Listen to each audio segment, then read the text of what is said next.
which is the society. You want to try that again? Let's go. The next one is I'll do it, I'll get there. The next one is SART, which is the what's my busy essence. One more time. Okay. Just one more time. Got this. Okay.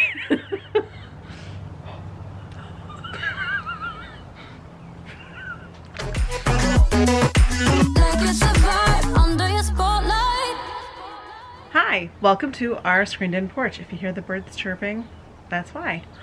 It's finally a little bit nice out, so we're taking advantage of it. Anyway, today we're going to go over fertility acronyms so that a lot of you guys, especially people who aren't in the TTC world, will know what we're talking about. If you have stumbled upon this video because you are looking for Fertility 101 or any TTC answers, welcome. And please subscribe. If you are watching us and you haven't subscribed yet, go ahead and click that button. What are you waiting for? If you've been with us for a little while and you're joining us again, welcome back. I'm Jillian. I'm Samantha. And we are making Megan. We're just gonna get started. I just pulled up a bunch of the common ones that I think I had questions on in the beginning, that we had questions on in the beginning, and then ones that people like send us text messages or messages on YouTube or on Insta, and what does this mean? I'm sorry that we haven't explained it in the videos previously. Once you get into this whole TTC or trying to conceive world, you kind of lose sight of how much you didn't know. First one is AF, and that's probably one most women would know, and it just means ant flow. So, you know what that one means. The next one that we have actually probably referenced is AH, which is assisted hatching. So during IVF, when they are getting the embryos to grow and then hatch before they can transfer them, sometimes they need to do it in an assisted way. So sometimes they don't start to hatch it for... Yeah, sometimes they don't start to hatch on their own before a scheduled transfer, so that's when they would do this. The next one is AI, or artificial insemination. The next one is one that we talk about all the time because we are both affected by this, and that is AMH, and that stands for, help me out because I don't know how to say it, this is why I say AMH, Anti-Mullerian Hormone. Yes, which is the hormone that they say predicts, they think predicts the amount of eggs left in a woman's body. They don't know if that's true. They believe it's a hormone given off by the eggs or something like that, that are left in your body. So the higher amount of eggs, the higher the number will be. At least that's what they believe, but it's a new number. It's not been measured long, so I don't know. We'll see in the future if that's actually true. The next one is ART, which stands for Assisted Reproductive Technology, like IVF. The next one is one that we talk about when we are talking about monitoring, and that is BW, or blood work. So when we go in for our monitoring, we get our blood work done, and we also get an ultrasound, US, and that's how they tell if we are ready to get started in our fertility treatments. The next one is BA for Baby Aspirin. Jill takes it for a heart defect that she was born with, that her doctors now want her on because she's over 30, but I think it's something that a lot of fertility patients will also take in order to thin the blood, which they think sometimes helps with implantation and things like that. The next one is BCP, which is birth control pills, and a lot of women start using birth control pills or BCP before starting their cycle. This is a way that the fertility doctor is able to control a woman's cycle pretty easily. The next one is beta, which is I don't know, what it stands for isn't in the name, but it stands for HCG pregnancy test. But after you do a transfer or an IUI and you need to go in for your pregnancy test, they call it your beta test.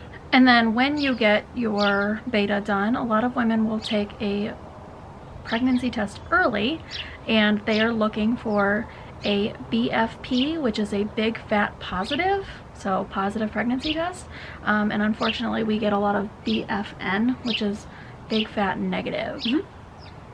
Those are fun. And then next is CD, or CD1, which is cycle day 1. It measures the first day of your period, which is the start of your cycle. Everything especially IVF, but IVF, IUI, fertility in general, completely goes by cycle day. So it has nothing to do with the month or the day or anything like that, you know. The date, all it has to do with is your cycle date. So this is a fun one. A lot of women like to talk about their CM, which is their cervical mucus. Yes, mucus is in all parts of the body, including the cervix. And so it's really important in fertility and when you're trying to conceive, and it's something that I think most women don't pay attention to. Didn't even realize or talk about before. Yeah, so a lot of women will talk about their CM consistency because it is actually a really good predictor of where you are in your cycle and whether or not you are about to ovulate, and that means a lot when you're trying to get pregnant. The next one is DOR, which is Diminished Ovarian Reserve, which we're both lucky enough to have. It kind of goes along with AMH. The next two are after you do a transfer, IVF transfer, where they take an embryo and put it back into you. It's DP3DT or DP5DT, which means days past a 3-day transfer or days past a 5-day transfer. The number 3 or 5 denotes how many days it was since your egg retrieval that your embryo grew. So on a DP3 DT, it's 3 days that your embryo has developed, so 3 days past your egg retrieval that you did a transfer, and then the same for 5. That's a lot of letters. It is, but basically when they put the embryo back in after taking the egg out. Taking it out. Another D is DPO, and that is days past ovulation. So a lot of women who are trying to conceive naturally or with IUIs will pay attention to how many days after she's ovulated it has been. And then APT is an early pregnancy test. So there's actually a brand that's called APT, but it just, in the TTC community, it just stands for taking an early pregnancy test, which is before your beta, which is the blood draw at your doctor's office to test for pregnancy. It's also HPT, which is home pregnancy test. They kind of are synonymous. In some of our videos, we have talked about an evap line, and so on a home pregnancy test, HPT, sometimes there is a BFN, which is a big fat negative, but then a few hours later or the next day, there's an evap line. And that evap line is basically where the line would have been if it were positive, but it dried, and it kind of looks like there's a line now, but it's not a line. It's an evaporation line. All right, the next one is FET, which is frozen embryo transfer, which is what I talked about earlier. Although the other kind is a fresh embryo transfer, but they don't call it FET for fresh. It's just an ET, embryo transfer. So embryo transfer, which is fresh, or FET, which is a frozen embryo transfer. And on that note, when women have a frozen embryo transfer, some women will refer to their embryo or their MB as a Frostie because it's frozen. I don't know, it's cute. I've never used it, but it's there. The next one is HCG, which I'm going to butcher this, but it's human chorionic gonadotropin. It's the pregnancy hormone that our bodies produce. So you only produce it when you're pregnant. So when we take home pregnancy tests or when they're doing the beta, it's looking for HCG. So a fun little test that I have taken. Have you taken this one too? The HSG test? I'm not sure. This is, and again, I will butcher this, the hysterosalpingogram. I don't know. No, it's right to me.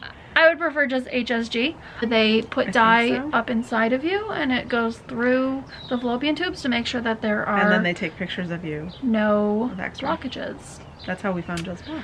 It's really fun. It's not. And then the next one is ICI, which is intracervical insemination. That's like if you have sex at home or in a not same-sex couple. And then it's if you basically, you know, use a syringe, or the old turkey baster method, turkey baster, as the older generation likes to call it. Generations, I think, like to call it. But that's just kind of when you could do it at home. It's called ICI. Yep.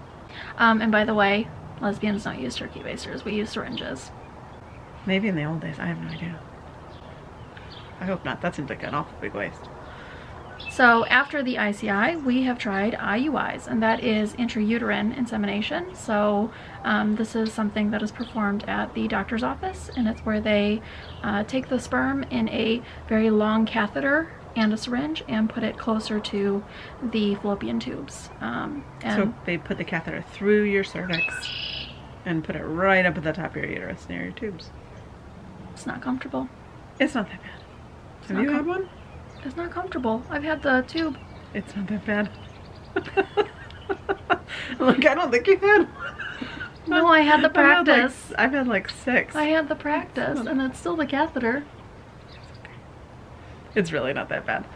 And then after ICI and IUI comes IVF, In Vitro Fertilization. So that's where they make you take all the injectable drugs, and then hopefully you respond well, and they take the eggs out of you, and then they fertilize them in a petri dish, in vitro, and then they let them develop to 3 or 5 days, and then they transfer them into you or freeze them. That's IVF. That was good. Thanks. That was a really good summary. I've gotten good at being succinct with explaining that to people. Succinct. So next is the LH, which is the luteinizing hormone, and that is, help me out, this is the hormone that is earlier in the cycle. Luteinizing hormone. That's it. The next one is MC, which stands for miscarriage. Fortunately, we know what that's like, and so do a lot of you. I'm sorry. So when women are tracking their ovulation at home, they will use an OPK, which is an Ovulation Predictor Kit. And basically it's little strips that you pee on, and it will measure your LH. It will it will measure your LH, and then from there it will, once you have an LH surge, it will tell you if you are surging in LH, which means that you are probably around 24 to 36 hours away from ovulating. Yeah, so LH, the luteinizing hormone, spikes when your body has eggs mature. It sends a message saying, hey, we need this, and then the LH surges, and 36-ish hours after that, you ovulate. So there's that. So when we talk about our Ovidrel or the HCG shot that we've taken, that is actually making our body surge on LH so that we will ovulate 36 hours later, which helps fertility doctors know when to either perform an IUI or an egg retrieval. Egg retrieval. Mm-hmm. It's really important. It's fun. It's real fun. Real fun stuff. Yep.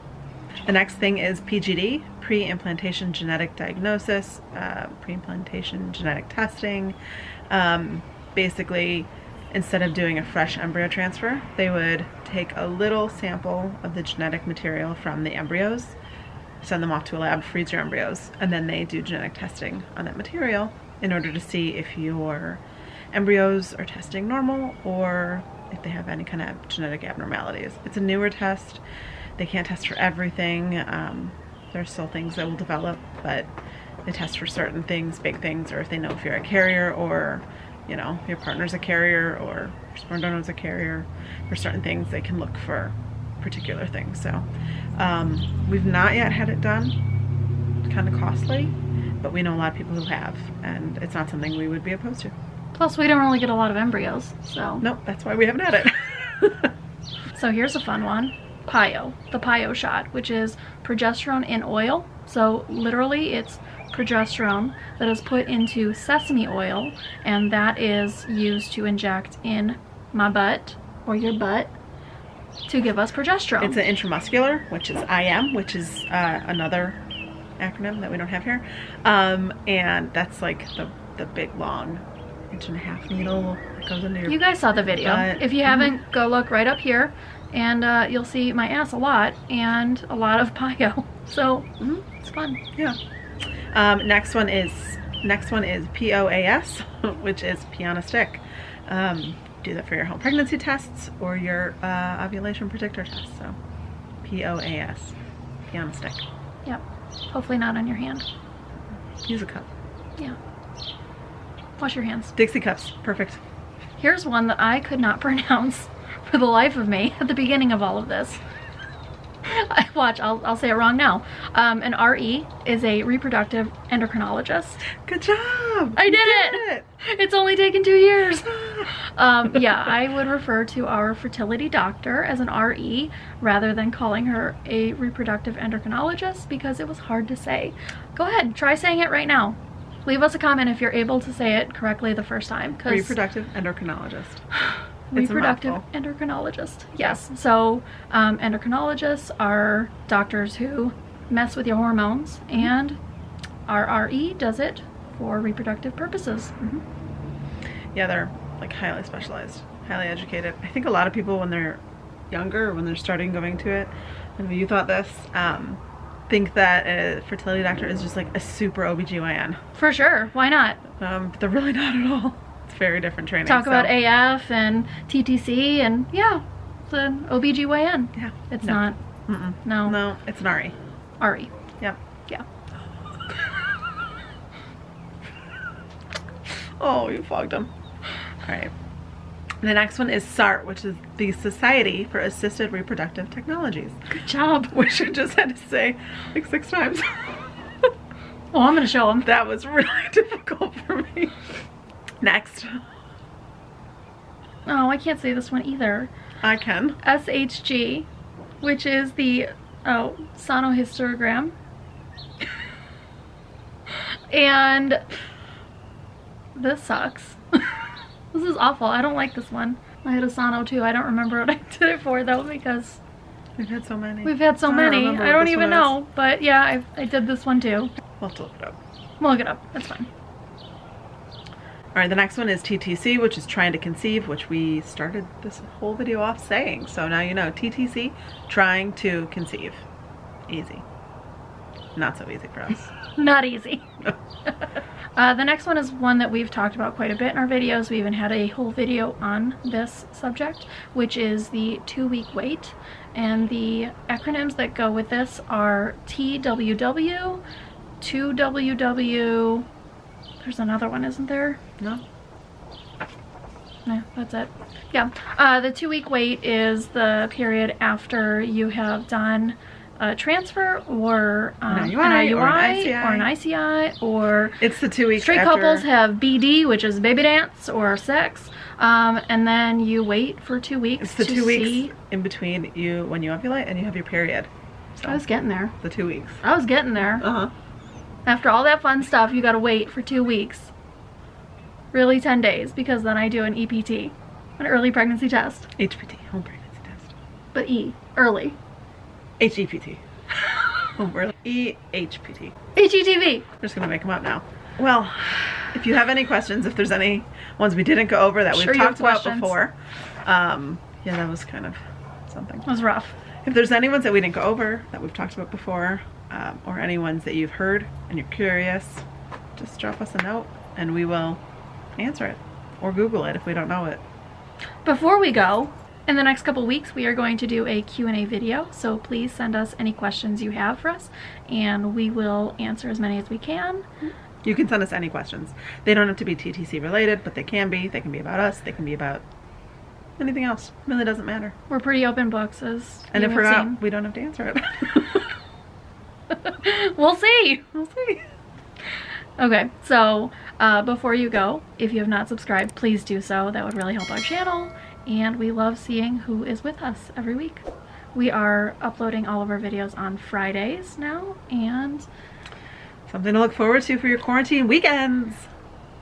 Thanks for chatting with us. See you next time.